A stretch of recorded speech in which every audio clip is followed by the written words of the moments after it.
Ô, Jorge De Igor, arrancadas. seguinte, estamos falando do Palmeiras, ajustes do Abel que deram certo, também tiveram alguns erros, também aconteceram.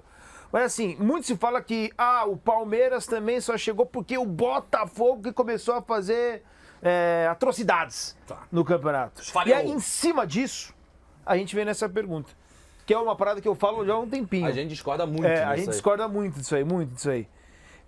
Brasileirão de 2023 foi nivelado por baixo? É verdadeiro ou é falso, Jorge Igor? Brasileirão 2023 foi nivelado. Assim, foi um campeonato de equilíbrio, foi um campeonato onde o Botafogo disparou e não manteve, e você tinha um pelotão distante do Botafogo trocando pontos. E essa troca de pontos ela não é algo necessariamente ruim. Isso não quer dizer necessariamente que foi um campeonato sem emoção. Eu acho que nós tivemos um bom campeonato, acho que nós tivemos bons clássicos, acho que nós tivemos individualidades muito interessantes por aqui. Pô, você teve um Soares pisando por aqui fazendo o que fez. Você teve um Paulinho fazendo um segundo turno exuberante. Você teve um Hulk. O Hulk só jogou bola em 21, não vai repetir o brasileiro que fez em 21. Olha o brasileiro que o Hulk está fazendo com 26 participações em gol em 2023. Você tem nomes do Flamengo, a Arrascaeta se recuperando, o Pulgar que chegou e caiu como uma luva. Você vai olhar até a parte de baixo, você tem o Marcos Leonardo fazendo 13 gols num time que está brigando para não cair, um Payet que chegou por aqui. Cara, eu gostei um Cano do Fluminense, e o Fluminense só não foi mais longe do Campeonato Brasileiro, porque evidentemente ele tinha uma Libertadores para disputar. Eu acho que foi um campeonato de bom nível, claro que sempre lembraremos, isso não vai ser para tirar o mérito da conquista do Palmeiras, mas será obrigatório lembrar de um time que tinha 14 pontos e jogou a vantagem pelo ralo. E esfarelou, e virou fio, e fez um segundo turno ridículo. Terceira pior campanha do retorno, um negócio horroroso. Claro que a gente vai ter que lembrar disso. Mas isso não significa que o campeonato tenha sido ruim. Pelo contrário, acho que tivemos um bom campeonato, acho que tivemos uma das melhores edições dos últimos tempos do Campeonato Brasileiro. Pra mim é falso. Para mim é falso. Você é falso. Eu vou no do Wallace. Como é que é, meu amigo? Que foi? Vai no de onde? Vou no seu. Ah. Posso ir no seu, não? Vai, cara. Não, eu vou com o Mauro, porque o do Wallace eu já No seu sei, na verdade, né? comentário, Quero te ouvir, ô Mauro Betti. Pra mim é falso. Eu esperava mais do brasileiro, mas não vou dizer que seja nivelado por baixo, tá? Pra mim é falso. Eu só queria dar também nessa numeralha toda um levantamento interessante do Opta sobre bolas na trave. E até coincidentemente eu estava falando com o Samuel Rosa, até por outros assuntos, né? Eu falei, Samuel, você é Cruzeiro, é o Palmeiras, do Skank e tal. Eu falei, daí, empate se torna Sul-Americana, empata. Ele falou, fechou 0x0. Mas até em cima desse, o famoso bola na trave não altera o placar, da música grande dele, também do grande Nando Reis, grande torcedor de São Paulo. Mas o Opta fez uma conta que, claro, uma conta como eu nunca tinha visto, eu achei divertida. Porque poderia alterar, né? Se a bola na trave entra, somadas todas as bolas na trave do Brasileirão, o campeão seria o Palmeiras com 8 pontos de vantagem sobre o Flamengo, com 70, o Atlético 66, Fluminense 63. Agora na turma de baixo, o Coritiba continuará caindo, o América Mineiro também. O Santos teria 31 pontos. 31? Por quê? Porque o Goiás teve mais bolas na trave que dariam pontos. O Goiás escaparia do rebaixamento, cairia o Goiás. Cairia o Bahia, Caiu o Santos. Santos com 31 pontos, o América 28, 25 a ser O Santos não chutou bola na trave, né? Oficialmente. Muito louco isso. Cara, porque daí, claro, essa bola na trave que você chuta e também você recebe, faria a diferença de gols. Claro. Então você teria uma pontuação bem pior. Maneiro. Então, Tem assim, a trave também salva. Tem o um Santos. time que. Mas tem um time que numa dessa poderia ser campeão brasileiro. Jogando um jogo só. Estudiantes contra o Corinthians. Sim, falando contra o Corinthians e tal. Um jogo só.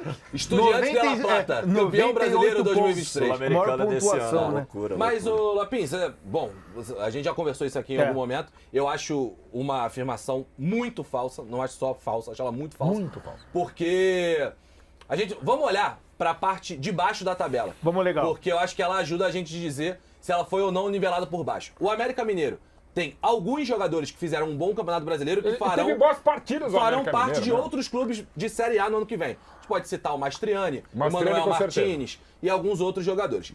O Curitiba, a gente pode falar do Marcelino Moreno. Pode ser um jogador que vai pintar em Série A do Campeonato Brasileiro do ano que vem. O próprio Slimani, que jogou metade final da competição, tem jogadores. O Bahia tem jogadores. O Bahia, inclusive, investiu pra montar esse time. Foi pegar o Gilberto lá no Benfica. No Grupo City, pô. Grupo City. Cauli fez um bom campeonato. Cauli fez um excelente campeonato. Excelente. Aí a gente vai, o Santos, como citado pelo Jorge Igor, Marcos Leonardo, João Paulo. A gente vai falar do Vasco. O Vasco tem alguns talentos. Oh. A gente vai falar de Cuiabá, tem o Davidson jogando bem e um trabalho sólido do Antônio Oliveira. A gente vai falar de Fortaleza, que não fez um grande campeonato brasileiro, porque se entregou à Sul-Americana, mas também tem os seus talentos. O São Paulo, o Fluminense. Pegar G6 não tá fácil na competição. O próprio Botafogo fez um excelente primeiro turno. A gente tem o Red Bull Bragantino brigando lá em cima com os seus talentos.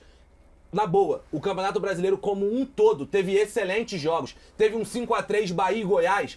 Teve várias goleadas, teve 7x1, teve 4x4, teve 4x3. A gente teve vários campeonatos legais. O Campeonato Brasileiro, se a gente comparar com a Premier League, ele não foi um grande campeonato, tecnicamente falando. Mas em evolução ao que a gente tem visto Mas no não pode Campeonato comparar Brasileiro... também com o Campeonato Paraguaio. A segunda divisão do Paraguai. Não é. Tô comparando com o próprio Campeonato Brasileiro de anos atrás. A gente viu uma clara evolução.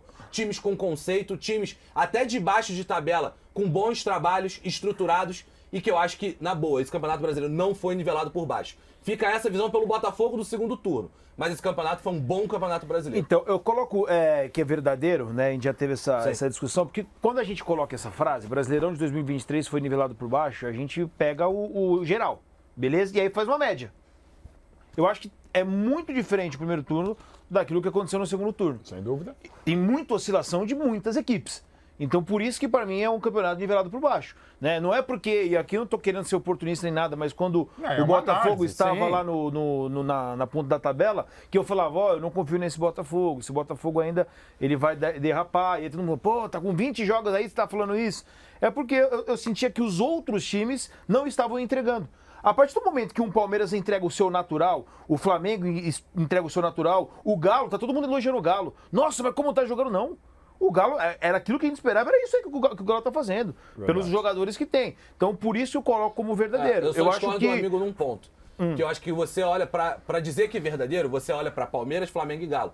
E a minha análise do brasileiro não ter sido nivelada por baixo, ela vem desde baixo da zona de rebaixamento, que eu acho que tiveram vários times que jogaram bem. Então, pra mim, eu entendo, esse ponto que você falou é uma verdade. Não dá pra... Ela é indiscutível nesse ponto. Mas eu acho que se a gente olhar o resto da tabela, a gente subiu de nível consideravelmente. Eu considero ali talvez o primeiro turno algo um pouco mais fora da caixa. Sem dúvida. Mas talvez, não sei se colocando no sentido positivo ou negativo, tá? E no segundo turno, aquilo que era o que a gente projetava. Então, por isso que na média, para mim, não existe essa... Eu acho que as competições paralelas, elas distorcem muito o campeonato. Muita então, coisa. Assim, exceto o Flamengo de 2019, que conseguiu ganhar uma Libertadores e ainda fazer 90 pontos no Brasileiro. Muito difícil. Muito difícil, muito fora da curva. Cara, esse ano...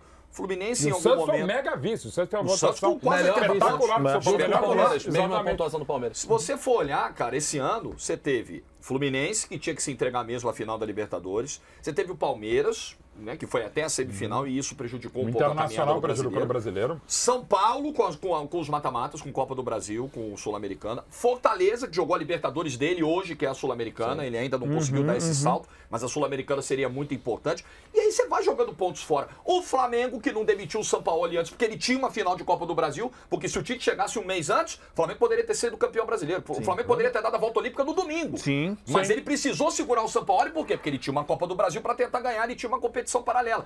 Então é algo também que a gente tem que olhar com atenção, olhando no caso a caso. As competições paralelas, pela necessidade de cada clube, pela obsessão que a Libertadores representa, por uma série de fatores, elas acabam interferindo muito na tabela do campeonato e às vezes até distorcendo essa percepção, dando a percepção de que o campeonato foi ruim. Mas necessariamente não é isso, é porque alguns clubes em, sei lá, 5, 7, 8 rodadas tiveram que deixar o campeonato de lado, faz parte. É o esgoelamento do calendário também, né? Que provoca isso aí, CBF é a cobra que morde o próprio rabo, né? Pois é. Ela atrapalha ela mesma. Porque daí aí nós temos o campeonato terminando 3 dias depois do previsto, porque a gente tá nessa estrada sem acostamento que é o nosso calendário. É isso. Era isso que eu ia falar. E a gente pode entrar numa discussão se faz parte ou não, se deveria fazer parte essa questão de você jogar, atrapalhar. Não, entendeu? Entendeu? O calendário vai ter que ajudar. Os times vão ter que ter um elenco maior, enfim. Aí eu acho que é uma outra discussão. Mas agora, pra mim, no momento que você pega o recorte do brasileiro, você pega um cara de fora e vai mostrar ali o brasileiro, o que aconteceu, mostrar os jogos que foram determinantes, importantes do campeonato. Eu olho o copo meio cheio porque acho que calendário... Eu quero sempre olhar no meio cheio, sim, tá? eu sei que você não tem uma visão negativista das coisas, mas assim, se a gente olhar calendário e arbitragem, que são os grandes problemas do futebol brasileiro hoje, apesar disso, os caras estão conseguindo entregar dentro de campo um bom produto. Não, é olhar o jogo de bola, né? Como diria o poeta. O jogo de bola A bola. O que foi jogado no Campeonato Brasileiro, a gente subiu de nível. Entendi. Eu acho também. Gostei, tá? Da discussão aqui, viu, senhores? Legal, tá? E tem que discutir o gramado também. Verdade. O ruim, inclusive, o sintético, o que o Abel Ferreira falou, e é verdade, até sobre a troca, não trocar conservação do sintético. Conservação do sintético. Faz parte disso, você tem.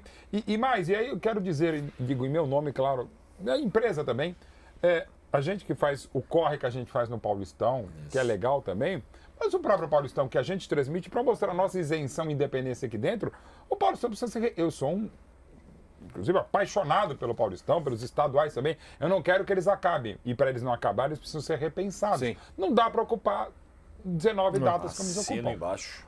Vai deixando o like, vai compartilhando, vai se inscrevendo no nosso canal e seguindo também a gente aqui nas redes sociais.